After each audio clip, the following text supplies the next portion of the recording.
Bangladesh is rapidly developing and the jewellery industry is playing a significant role in contributing to the country's growing economy. According to Prime Minister Sheikh Hasina's direction and the vision of Syam Subhan Anvir, the President of Bangladesh Jewellers Association BAJUS, Bangladesh to develop a manufacturing hub of jewellery.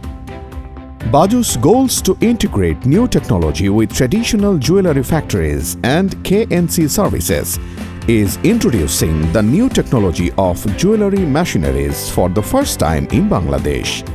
That's why BAJUS and KNC Service jointly organized the first International Jewellery Machineries Expo in Bangladesh 2024.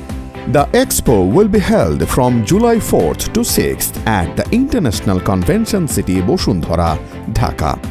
This year's exhibition will feature participation from 30 machineries manufacturing companies from around 10 countries including India, China, United Arab Emirates, Japan, Turkey, Germany, Italy, Singapore, South Korea and Thailand.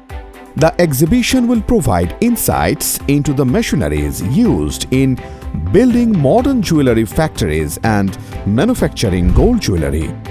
If you want to learn more about usage of the new technology in modern jewellery production, you should visit the first International Jewellery Machineries Expo in Bangladesh 2024.